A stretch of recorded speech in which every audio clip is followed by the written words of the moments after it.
السلام عليكم ورحمة الله وبركاته. ازيكم يا أصدقائي؟ النهاردة هنشرح موقع مهم لجميع المبتدئين واللي هو مستواه يعتبر لسه عايز بيكتشف اللغة الفرنسية.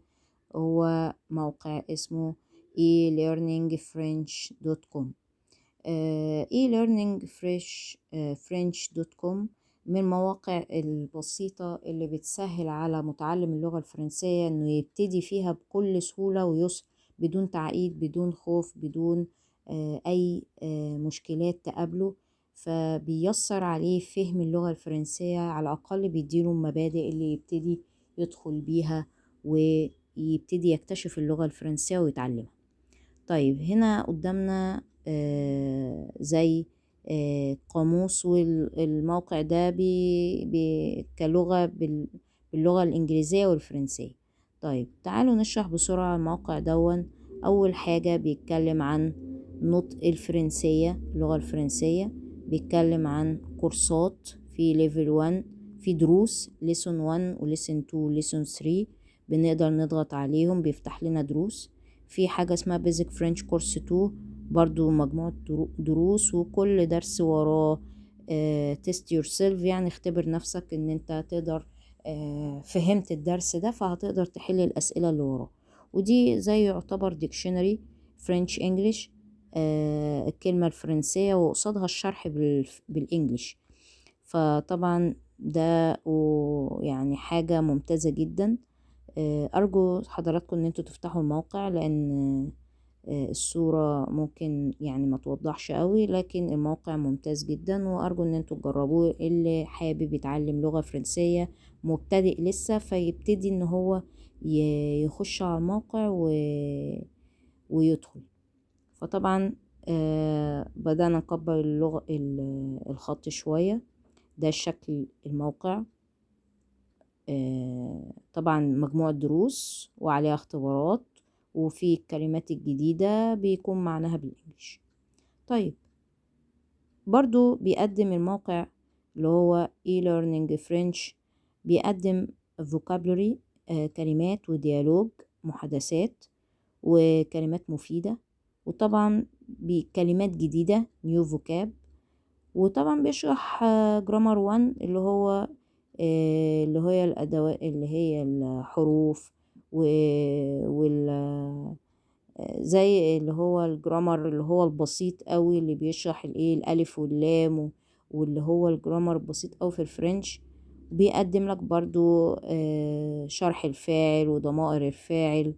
وهنا بيتكلم عن الأسئلة اللي هي متعارف عليها في الفرنش. فبيبسط لك الجرامر خالص خالص، بيبتدي من الصفر. تمام. جزء كمان تاني في الموقع دون، لما بتيجي تسمع ديالوج بيشرح لك الديالوج وبيعمل لك نموذج صوتي، ملف صوتي بتفتحه بتضغط عليه بتسمع الموقع.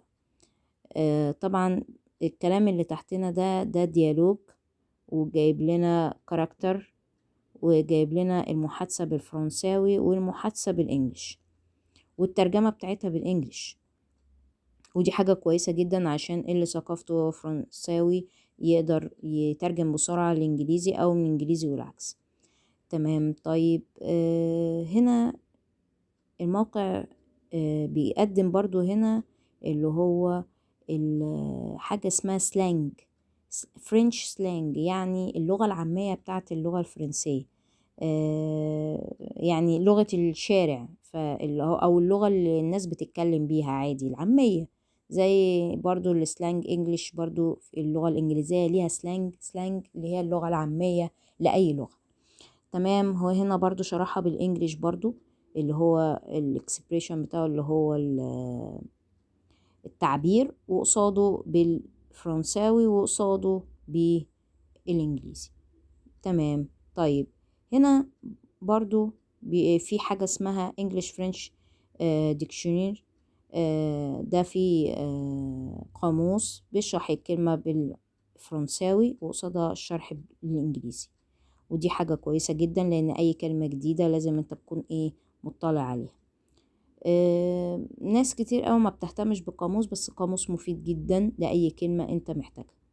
طيب احنا ليه بنتعلم لغة فرنسية؟ ان المفروض اي حد بيبقى في الدنيا لازم يتعلم لغة اجنبية. في الوقت اللي احنا فيه ده لازم لغة اجنبية بجانب اي لغة حد معاه، سواء انجليش، سواء فرنش، سواء ايطالي، سواء الماني. يعني اللغة مهمة جدا، ان انت ممكن تقع في وقت مثلا في تتعرف على مثلا اجانب او حاجة، فلازم تتكلم لغتهم وتبقى فاهم هما بيقولوا ايه عشان تقدر ترد عليهم او تساعدهم او whatever الموقف اللي هتتحط فيه.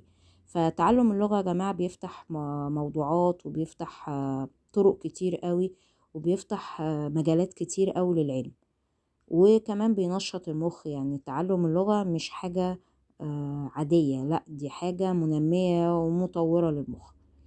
تمام، ده بيشرح ليه احنا بنتعلم لغة فرنسية. طبعا ذاكر 10 أسباب وليه احنا بنتكلمها، وايه عدد الناس اللي بتتكلم لغة فرنسية، وايه البلاد اللي بتتكلم اللغة الفرنسية، عشان برضو بيوضحوا مدى أهمية اللغة الفرنسية الموجودة. طبعا في الكورسات اللي موجودة هنا على الموقع دي يعتبر بتشرح، دي كورسات فري، بتبتدي مع كورسات كورسات للمبتدئ، وكورسات للمستوى المتوسط، وكورسات للجرامر اللي هو النحو والصرف للغة الفرنسية، وكورسات اونلاين،